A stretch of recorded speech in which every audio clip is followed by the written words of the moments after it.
Halo Lex Indonesia, kali ini kita akan membahas sebuah mobil bekas yang pada saat tahun 90-an ini adalah mobil yang sangat populer dan menjadi sebuah simbol status saat itu. Dan hingga tahun 2020 kini, mobil ini masih banyak diminati oleh berbagai kalangan karena reliability-nya dan juga karena kenyamanannya. Nah, seperti apa sih mobilnya? Yuk tonton terus videonya.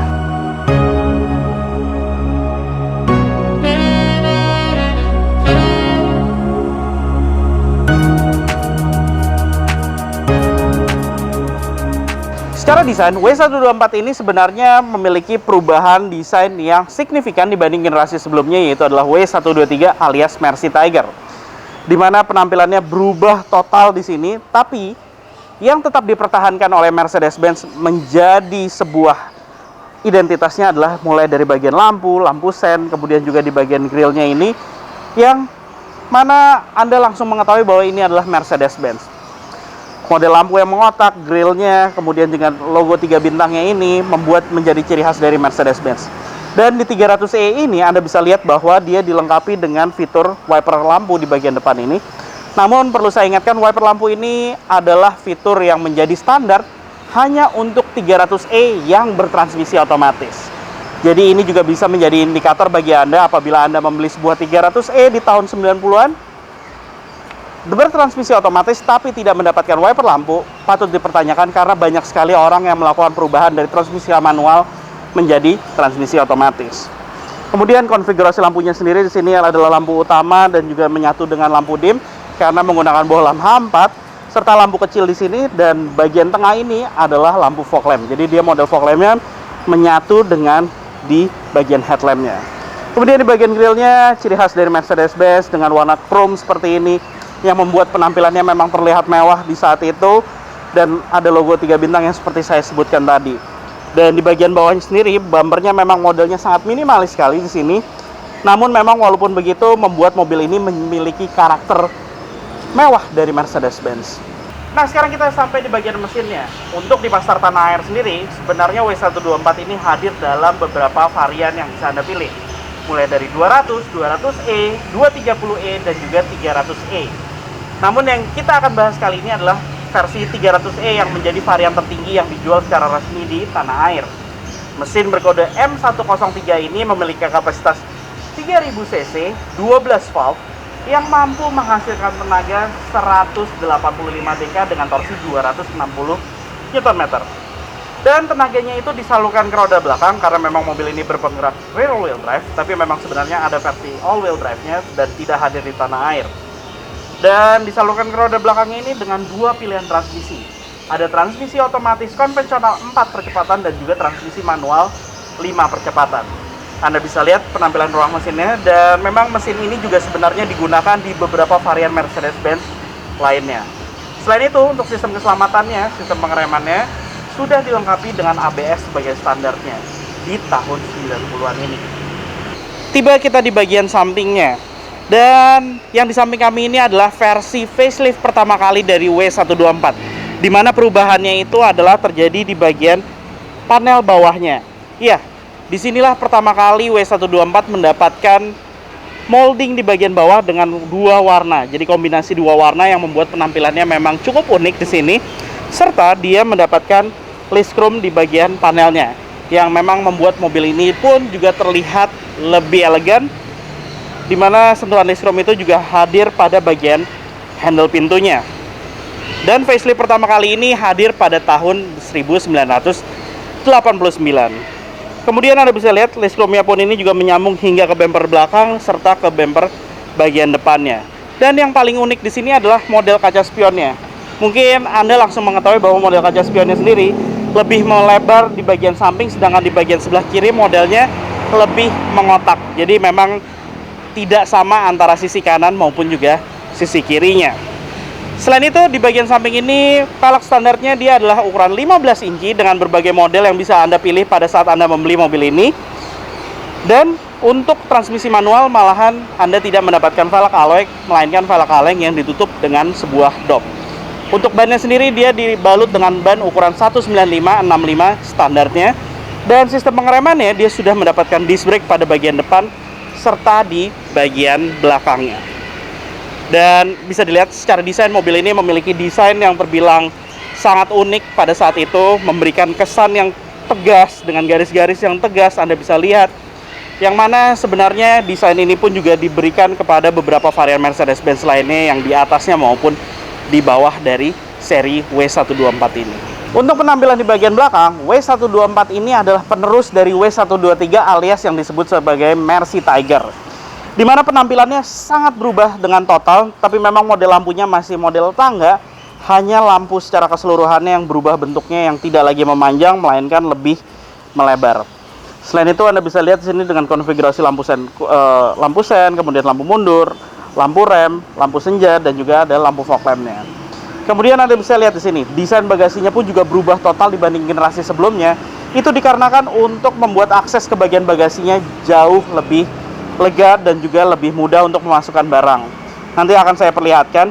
Kemudian model bumpernya sendiri pun kini menggunakan bahan plastik seperti ini, di mana sebelumnya adalah menggunakan bumper berbahan besi, dan ada sentuhan chrome di bagian atasnya yang membuat penampilannya tetap terlihat elegan. Karena sebelumnya bumpernya sendiri adalah sudah berbahan besi dan juga chrome seutuhnya. Kini dia ada kombinasi 3 warna, di mana kombinasi warna body, kemudian juga di bagian bumpernya yang sama persis dengan panel two-tone yang disebutnya di bagian sisi samping seperti saya jelaskan tadi. Kemudian di bagian belt tengahnya ini yang berwarna hitam plastik. Oke, serta saya ingin memberikan informasi bahwa mestinya logo 300e ini berada di bagian sisi sebelah kiri. Dan ini adalah versi 24 valve yang sebenarnya bukan dari versi mobil ini, karena ini sudah ditambahkan oleh pemiliknya. Dan versi 24 valve sendiri tidak dijual secara resmi di tanah air, melainkan dimasukkan oleh para importir umum. Jadi untuk versi yang tanah air secara resminya dijual oleh Mercedes-Benz Indonesia adalah 300e. Sekarang kita lihat bagasinya. Nah, ini yang membedakan. Jelas dengan model dibanding Mercy Tiger atau W123 sebelumnya yang hanya membuka di sisi atas, pembukaan bagasi seperti ini jelas akan lebih mempermudah Anda untuk memberikan akses ke bagian bagasi. Barang-barang dengan ukuran lebih besar akan lebih mudah masuk ke bagian dalam. Kemudian ada tempat penyimpanan di bagian sisi kiri dan sisi kanan dengan model kantong yang sangat besar sekali di sini, membuat Anda bisa meletakkan berbagai barang di sisi sampingnya. Kapasitas bagasi pun juga sudah cukup lumayan.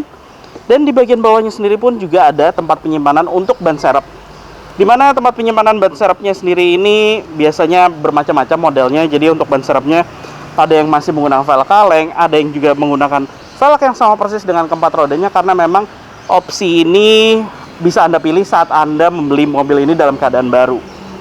Dan yang lebih uniknya lagi, untuk mempermudah Anda bisa meletakkannya seperti ini.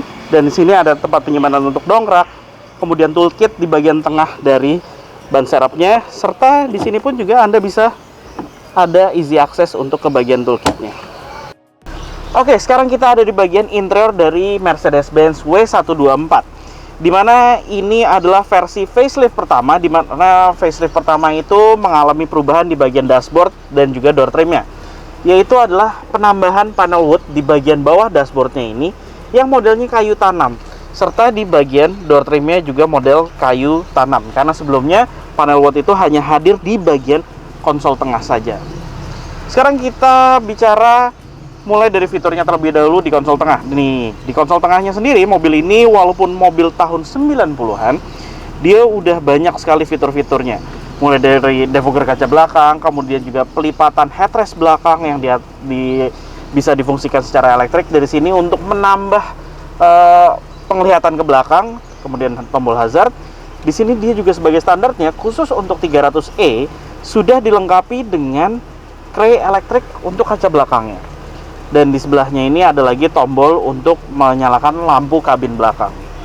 Kemudian kita lanjut ke panel AC-nya. Panel AC-nya memang masih model full analog, tapi bayangkan pada saat tahun 90 itu mobil ini juga sudah dilengkapi dengan sistem dual climate control. Jadi temperatur udara bisa diatur secara terpisah antara sisi kiri maupun sisi sebelah kanan. Jadi bisa dilihat. Kemudian ini adalah pengatur untuk blower AC-nya, model putar, kemudian pengaturan arah angin ke atas, tengah, kemudian kaki, dan juga bisa dikombinasikan. Dan di bagian tengahnya ini ada tombol lagi untuk defogger kaca depan, kemudian juga ada tombol untuk AC serta sirkulasi udaranya.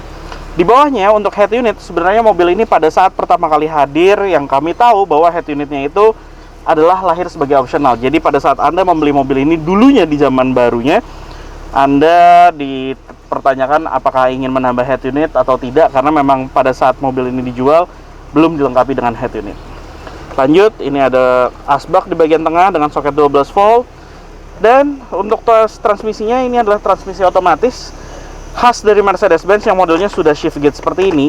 Dan dia juga ada mode berkendaranya khusus untuk transmisinya. Jadi ada mode ekono dan juga ada mode standar. Dimana mode standar perpindahan giginya akan menyalurkan tenaga lebih sempurna ketimbang ekono, karena ekono ini memberikan lebih ke arah kehematan bahan bakar. Jadi perpindahan giginya di RPM putaran rendah, kemudian terasa lebih halus juga. Oke, lanjut lagi ke bagian bawah. Ini khas juga dari Mercedes-Benz di masanya, yaitu tombol power window yang selalu ada di konsol tengah. Dan uniknya mobil ini untuk kaca turunnya di 300e facelift pertama, dia itu sudah auto. Jadi di driver side, kemudian juga di sisi penumpang kiri depan itu juga sudah auto untuk turunnya saja, tapi untuk naiknya masih manual. Sedangkan yang belakang ini full hanya power window saja, belum ada fitur autonya. Dan pengaturan kaca spion sebelah kiri juga dapat diatur secara elektrik dari sini, jadi ada tuasnya. Sedangkan untuk pengaturan sebelah kanan, uniknya di 300e masih menggunakan model tuas manual seperti ini. Kemudian di sini juga ada child lock. Sebagai catatan, Anda perlu tahu bahwa untuk transmisi otomatis, varian transmisi otomatis ini, Anda akan mendapatkan armrest sebagai standarnya, serta electric seat itu selalu menjadi standar pada 300e. Jadi apabila Anda membeli 300e transmisi otomatis tapi tidak mendapatkan electric seat, patut Anda curigai bahwa transmisi otomatisnya tersebut adalah pasangan, atau mungkin electric seat-nya sudah dicabut oleh owner sebelumnya. Tapi umumnya memang di bawah tahun 88, 300e ini juga hadir dalam versi transmisi otomatis yang mana memang belum dilengkapi dengan sistem electric seat. Oke, kita lanjut lagi ke bagian instrumen cluster. Di instrumen cluster ini informasinya cukup komplit sini, namun memang sebenarnya untuk versi yang tahun tua dia ada penunjuk ekonometernya, tapi semenjak tahun 90-an dia sudah tidak ada lagi ekonometernya, jadi hanya ada penunjuk temperatur mesin, kemudian juga tangki bahan bakar, dan juga oil pressure. Di bagian tengahnya speedometer, ada odometer dan trip meter modelnya analog, kemudian juga penunjuk untuk putaran mesin, dan ada penunjuk untuk jam. Dan di bagian bawahnya ini adalah lampu-lampu yang menandakan apabila ada lampu dim, kemudian juga ada masalah pada sistem pengisian aki, kemudian rem tangan, kampas rem, penunjuk untuk oli apabila ada kurang oli dan juga air radiator, dan ada penunjuk apabila ABS error atau tidak, serta penunjuk air kaca wiper apabila mungkin kurang.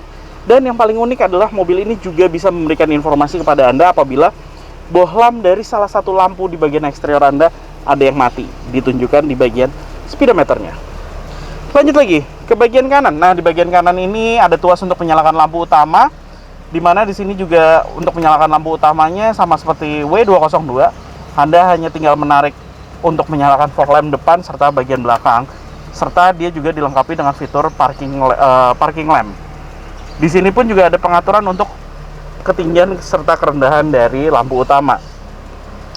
Sedangkan untuk tuas di bagian kanan belakang layar kemudi ini adalah pengaturan untuk wiper kaca depan, kemudian juga sen, serta lampu dim. Dan pada saat Anda menyalakan lampu utama dan menyalakan air kaca wiper depan ini, secara otomatis ada wiper lampu yang ikut menyala pada saat Anda mengoperasikan wiper kaca depan. Namun memang sebagai catatan seperti saya bilang tadi, dalam keadaan lampu depan harus menyala. Dan perlu saya ingatkan, wiper kaca depan itu adalah opsional, memang hanya khusus untuk 300e yang juga bertransmisi otomatis saja. Dan yang paling unik seperti saya bilang tadi, khusus untuk transmisi otomatis 300e ini dilengkapi dengan electric seat. Dan electric seatnya ini tidak main-main. Kenapa? Di tahun segitu, mobil ini dilengkapi dengan pengaturan jok yang sangat komplit, mulai dari sudut kemiringan sandaran, kemudian juga pengaturan sliding, maju dan mundur, pengaturan ketinggian, tidak hanya ketinggian satu sisi, tapi belakang tersendiri, depan juga tersendiri.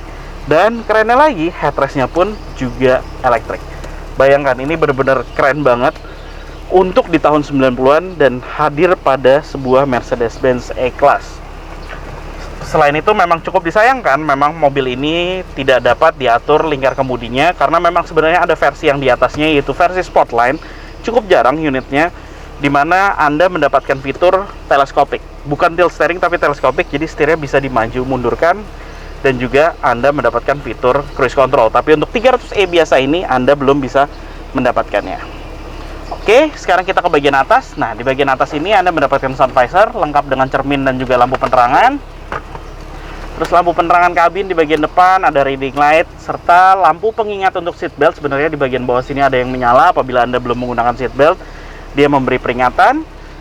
Ada sebuah sun visor kecil untuk mencegah lampu dari belakang yang terlalu silau ke bagian kaca spion tengah. Dan kaca spion tengah ini sebenarnya memang bisa diatur pada saat Anda berkendara malam agar tidak memantul dari belakang, tapi sayangnya memang banyak sekali yang sudah rusak karena getas plastiknya.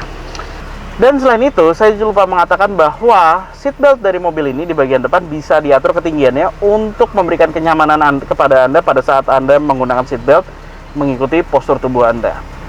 Sementara untuk di kursi belakang, Anda bisa lihat di sini bahwa kualitas materialnya sendiri sama persis seperti di bagian depan, mulai dari bagian door trim, ini juga material soft touch, kemudian jok kulitnya sama persis, dan pada saat duduk di belakang ini, mobil ini memberikan kenyamanan yang sempurna. Anda bisa lihat di bagian kaki sendiri, ini adalah posisi mengemudi saya dengan postur saya 165 cm.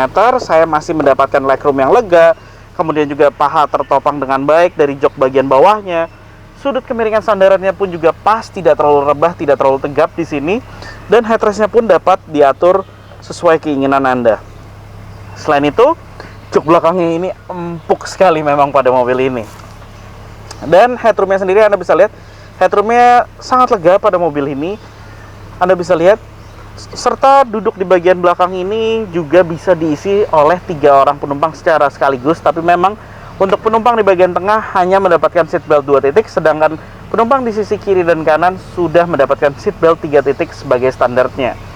Kemudian di sini Anda juga mendapatkan armrest, dan memang tidak ada tempat penyimpanan di sini karena tempat penyimpanan hanya ada di back seat pocket saja dan juga di deck belakang kaca ini. Kemudian Anda mendapatkan sebuah asbak kecil di bagian door trim, dan di belakang ini benar-benar nyaman. Kemudian panel kayu pun juga hadir hingga ke baris kedua di jok belakang ini, jadi membuat penampilan di jok belakang ini benar-benar terasa mewah di sini. Dan tidak hanya itu, Anda pun juga dimanjakan dengan hadirnya reading light di belakang. Jadi mungkin pada saat Anda ingin membaca di malam hari, cukup bisa dibantu dengan reading light ini. Ada armrest juga di bagian atas plafon, serta di sini memang walaupun bisa diduduki oleh 3 orang penumpang dewasa secara sekaligus, tapi memang karena mobil ini adalah mobil rear wheel drive alias berpenggerak roda belakang, ada kopel di bagian tengah yang lewat sehingga ada tonjolannya sendiri. Namun tonjolannya ini sebenarnya cukup kecil dan tidak terlalu mengganggu, bahkan kaki dari ketiga penumpang di sini juga tidak akan berebut antar penumpangnya. Nah, itu aja hasil review kita tentang Mercedes-Benz 300e W124. Tertarik membeli mobil ini? Hal apa aja sih yang harus Anda perhatikan? Hal pertama yang harus Anda perhatikan pada mobil ini adalah pada bagian elektrikalnya. Perhatikan pada saat Anda ingin membeli mobil ini, lihat di bagian ruang mesinnya. Apakah ada banyak kabel-kabel tambahan yang bukan aslinya dari mobil ini, yang bisa disebut sebagai kabel jumper-jumperan. Sebaiknya jangan ada aksesoris tambahan elektronik pada mobil ini, mengingat sistem kelistrikan mobil ini sudah mulai menua. Dan juga walaupun tidak ada kabel tambahan, perhatikan apakah kabel-kabelnya tersebut sudah mulai getas atau tidak. Mengingat apabila sudah mulai getas dan kabelnya ini tidak terlindungi lagi dengan baik, otomatis akan terjadi korsleting dan juga mengakibatkan kebakaran. Karena banyak sekali yang mengalami kebakaran dikarenakan kabel yang sudah mulai terkelupas. Yang paling sering terjadi adalah di bagian electric fan-nya yang mulai menyala, dan di bagian sisi sebelah kiri ini ada sebuah yang disebut sebagai wear stand yang menahan beban kelistrikan dari electric fan yang membuat akhirnya dia menyala dan menyambar ke bagian peredam kap mesin. Hal berikutnya yang harus Anda perhatikan adalah perhatikan titik karat pada mobil ini.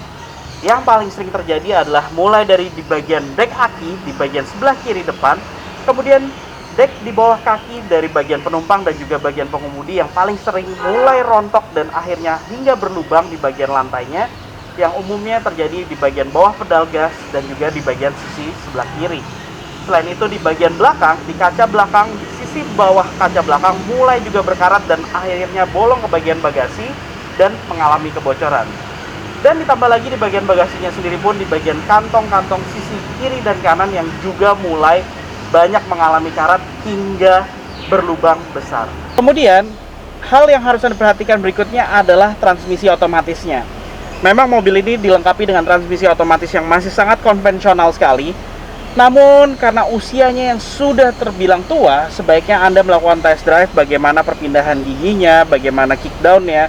Karena memang walaupun mobil ini sudah tua, akan tetapi perbaikan transmisi otomatisnya pun tetap memakan biaya yang cukup lumayan, bahkan bisa mencapai 15 jutaan. Karena memang mobil ini sebenarnya memiliki transmisi otomatis yang perpindahannya sangat halus sekali. Dan hal berikutnya adalah perhatikan berbagai detail di bagian interiornya. Seperti bagian jok kulitnya, apabila ada sobek cukup sulit untuk melakukan penggantiannya, karena apabila Anda hanya mengganti satu sisi saja, jelas akan terlihat belang dan tidak sama persis dengan yang lainnya yang membuat penampilannya tidak akan sempurna lagi.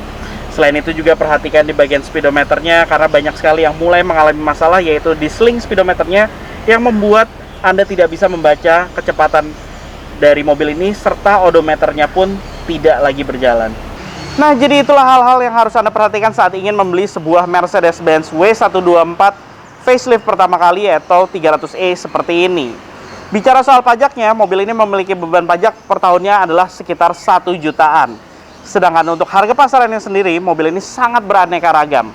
Mulai dari 30 jutaan untuk transmisi manual mencapai hampir 100 juta bahkan 150 juta tergantung kondisinya. Sedangkan untuk transmisi otomatis dalam keadaan kondisi baik, mobil ini mungkin sekitar 55 jutaan dan bahkan mencapai 200 juta lebih tergantung odometer dan juga bagaimana tingkat orisinalitasnya. Selain itu, mobil ini pun juga banyak sekali masih diinginkan oleh berbagai kalangan karena kekuatannya yang juga mobil ini memberikan kenyamanan hingga walaupun umurnya sudah lebih hampir 30 tahunan. Nah, jadi itulah hasil review kami mengenai Mercedes-Benz 300e W124 kali ini. Jangan lupa like video ini jika Anda menyukainya, serta subscribe ke channel OLX Indonesia. Main juga ke website kami di www.olx.co.id untuk mencari mobil bekas impian Anda yang lainnya. Terima kasih telah menonton video ini. Tunggu video kami selanjutnya.